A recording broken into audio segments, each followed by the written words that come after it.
Hello, this is Jim Krause from Long Shot Golf, makers of the Long Shot Impact label. We're going through a series that I wrote called Own Your Swing. This is episode, um, well, actually, it's the fourth lesson on the list. It's called Your Plan, and what that really gets into is throughout the other parts of the series, we've been looking into where you at right now, the state of your game. From there, we went to your physical conditioning and equipment currently have in the bag and what you might want to consider going to in the future. And now the plan is basically, what is your plan for improvement, or just your plan to play comfortably and efficiently? And everybody's plan is different. There's no such thing as a universal plan.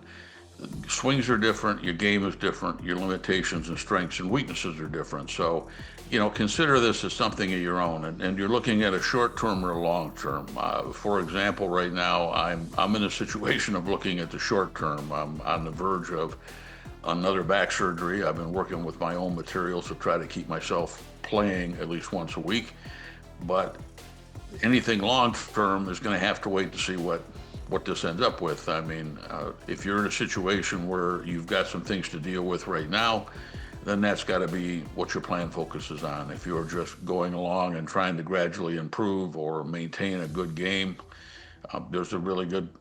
you make a good plan, get to your own A game. Experimentation is a great place to start.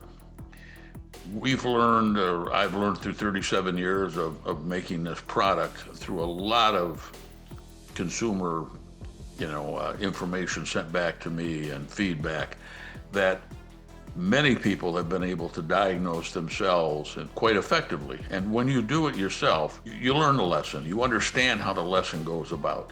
You're not dealing with looking at a golf tip that's being explained to you by somebody who does that for a living, which is pretty much like looking at somebody explaining a computer program to you, and they use it all the time. The terminology can be different. You're not really grasping the explanation to you that you have to kind of put into physical action. If you do it yourself and you're sitting there with a label on a club and you're trying to get yourself to center contact and you start making adjustments physically to get to the best position, and you kind of diagnose it on your own, you'll be surprised how easily it sticks with you and how much it helps out when you're on the course. We've really had a lot of feedback over the years from people who are just not comfortable with in-person lessons. This seems to be, for some odd reason, especially prevalent among very young golfers, beginners. I think just the intimidation factor. The female golfers that we deal with, that we get feedback from, they tend to prefer figuring it out on their own instead of going to an in-person lesson. I don't understand the whole reasoning by it, but maybe, again, it's just the intimidation factor, the unnaturalness of the environment, feeling uncomfortable trying to explain what they're doing. But if you practice with purpose, if you get the label out there, we always say, practice makes perfect, but not if you're practicing wrong. You make changes, you try experimentation, you try to work out a plan where you figured out how to deal with the game and your limitations.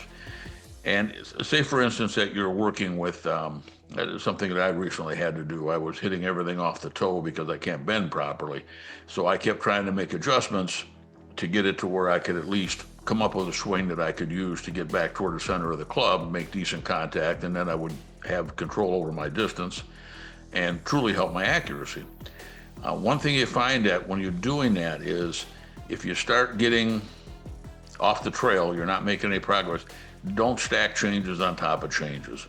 If you, just like when you're going to hit a shot and you're on the tee box and you get ready to make a swing and you don't stop yourself. You should have probably stopped, reset up, and rethought about it, but you just go through it anyway.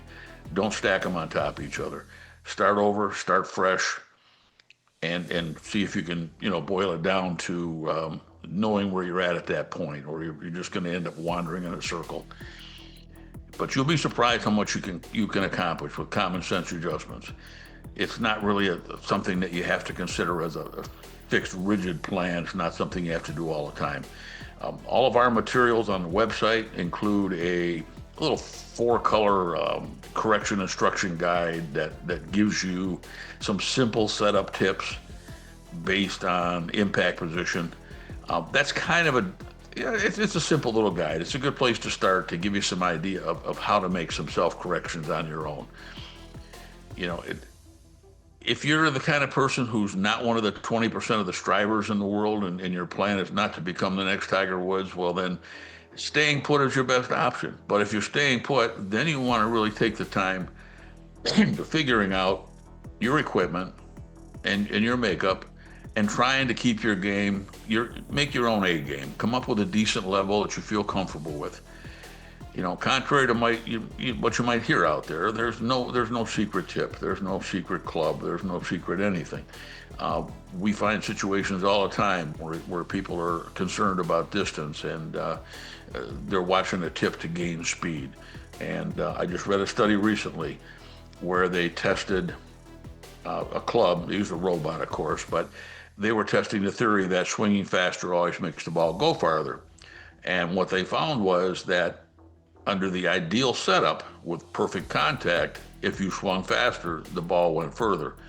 But when they took the same robot and they set it for a little bit of an off-swing or swing, a little high, a little low, whatever you want to call it, they found that the ball actually the distance was less with the faster swing. So again, we're back to the contact is where you got to start. That's where you begin. The same thing with a plan for your young golfer, somebody you're teaching. You've got your little protege at home. You want them to start with the basics. They need to start by knowing where they contact the ball, become a good ball striker. That's what the pros, that's a given for them. That's the core to their game. They don't even think about it anymore. Then they can make the adjustments. I mean, it's the same thing with a young player. You can't let them come in the middle of a movie and think they understand what's going on. They got to start at the beginning, understand what's going on, figure out how to manipulate the club and generate their own personal swing, and then go ahead and make the improvements. Then start making the changes. And when you go to make a change, if you think you're going to improve with, make sure your contact is maintained.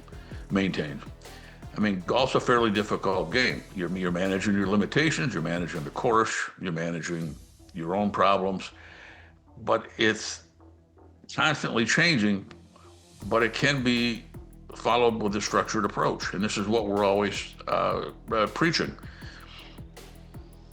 Everybody's going to miss a 2-foot putt. Everybody's going to be in a constant state of wanting to understand what they did, but you don't need to be disappointed. You just need to embrace a structured plan and keep working toward something that you can live with. I know it's not as elaborate as it sounds. And again, the journal's important. Keeping your records, knowing everything about your game without getting too crazy about it is a great way to get more comfortable and enjoy it. The next section, the last section, of course, is based upon verifying, and that's something we've harped on throughout the whole series. You have to verify your contact whenever you're making a change, whenever physical changes, whenever your swing changes.